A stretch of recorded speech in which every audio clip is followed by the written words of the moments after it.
Hello, ladies and gentlemen of YouTube. I am Clementine, and as always, I am Super Saiyan. But never mind that. In this video, we're gonna do final body shaping, as well as a belly and arm carve on this oak guitar body built from a 1940s farm table, using cheap tools and unorthodox methods. I will show and explain the entire process in detail. If this sounds like something you might be interested in, stay tuned! Oh, that beautiful bean footage.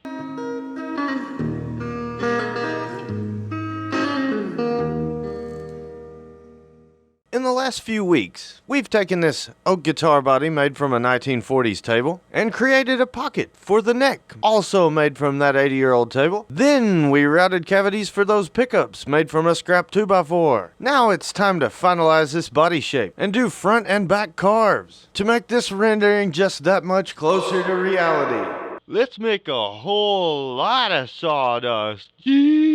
Okay, this is a desktop belt sander from Harbor Freight. I believe it has the 80 grit belt on it. I'm going to use this to shape the guitar body to the exact final shape and smooth out that rough edge caused by the bandsaw. Not a whole lot to explain here, so I'm just going to speed this video up and kick off some Clementine music, because after all, isn't that what guitars are for? Montage engage!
As you can see, that worked very well. I do suggest that when doing the same, you should wear a respirator or at least a dust mask, especially with this antique wood that was probably treated with formaldehyde. It smells like mustard. That way you won't end up with a situation like this.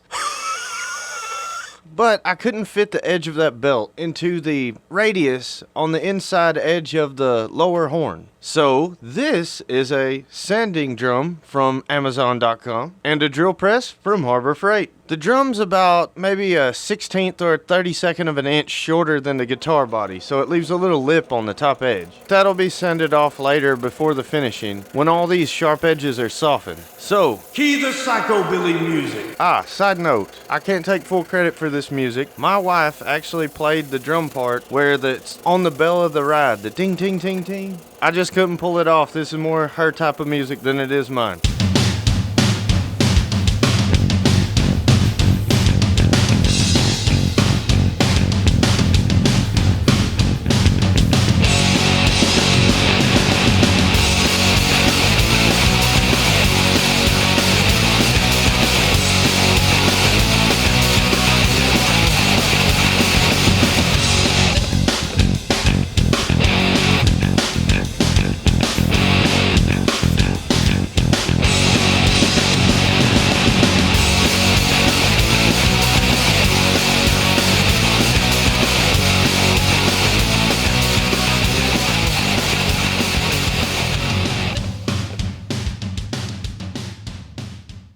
Okay, it's time to start carving. I'm gonna do the back first so I can get a good feel for it and in case I mess it up. It won't be in plain view, and the front I'm trying to keep the original finish up to the edge of the carve to show a sharp line. I just freehanded this thing. It's an art, it's not a science. I'm kind of chubby, so I'm gonna cut deep. It is a belly carve. And for this hand carving, I'll use a side grinder with a flapper disc from the cheapest pack of flapper discs that I could find on the entire internet. I think they're from AliExpress or eBay. And 80 grit, but very, very worn out. A fresh one will get away from you in a hurry. Not much to explain with this either. You just kind of keep moving it and gouging at it and getting rid of the wood. Go slow, you can't put any back. And don't worry if it's a little wavy or whatever. You're basically whittling like you're using a knife. You can sand it later.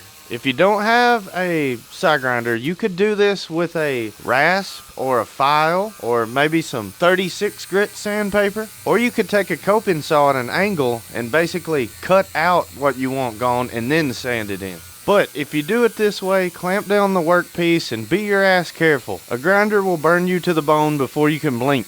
Let's rock!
Now it's time to mark the arm carve on the front. Once again, I'm just free-handed. All you want are pretty artistic looking lines. It's kind of like a situation I've heard working construction several times is, if it looks right, it is right. That's a better one than what you see is what you see. And you never want to hear somebody working on your stuff say, it looks good from my house. Once again, not too much to explain. I'm being a lot more careful this time. It's really just a more dangerous and more nerve-wracking version of sharpening a stick with a pocket knife. Music up! Exit stage left.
Alright, now it's time to smooth this out with a hand sander.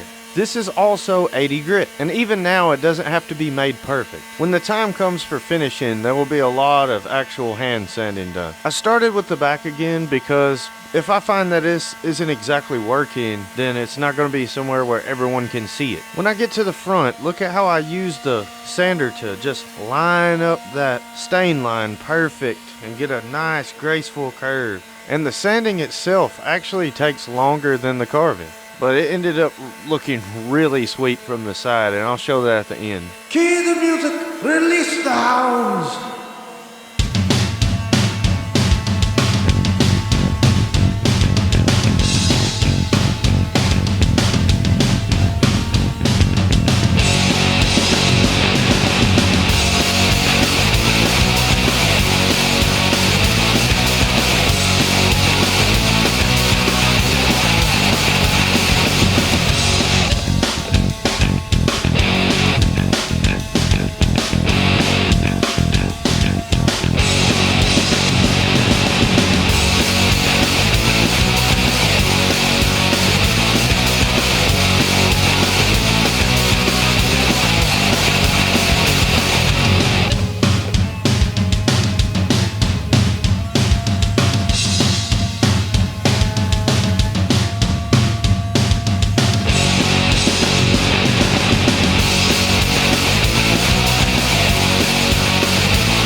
Well guys, that just about does it for this video. If you found this entertaining or educational in any way, please like and maybe subscribe. There are still a few videos to do on this guitar, but there are still many more down the pipeline. The subscribers to this channel have made some awesome suggestions in the comments. If you have an idea for an upcoming video, drop it in the comments. I'm Clementine, you're watching Heavy Metal ATC. Till next time!